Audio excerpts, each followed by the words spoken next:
Isang nakakabilib at di matatawaran ang iniwang alaala ng kinikilalang isa sa magaling na artista sa larangan ng pagpapatawa na si Cipriano Dodoy Cermeño II o mas kilala bilang Redford White, na ipinanganak noong December 5, 1955, kung saan una siyang lumabas sa TV sitcom na School Bukol noong late 70s na pinagbibidahan ng comedy trio Tito, Vic and Joey, Body and Soul with Eric Quezon at ang katandem niyang si Babalu.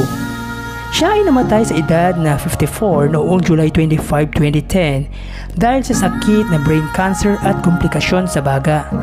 At bago niya nilisan ang industriya ng pelikula ay nag-iwan siya ng alaala na di malilimutan, lalo na nang nasasakupan niya sa lungsod Quezon nang ipatayo niya o itinayo sa sarili niyang tirahan ang simbahan ng Santo Niño de Maligaya Shrine sa kabaan ng Maligaya Park boundary ng South Caloocan at Quezon City.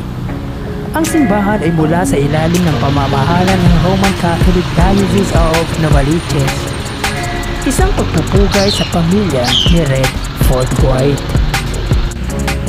Good afternoon mga kaparokya, yan ang simbahan ng Santo Niño de Maligaya Shrine na matatagpuan dito sa South Caloocan.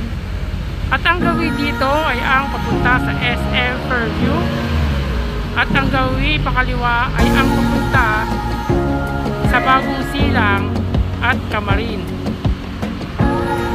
Sinasabing ang simbahang yan ay ang bahay na kinonvert sa simbahan ng dating famous comedian na si Redford White. At bago natin alamin at pasukin ang simbahang yan, ay pakisubscribe ang aking YouTube channel, pakiclick na rin ang bell notification icon para lagi kayong updated sa mga bagong video na ilalabas ko.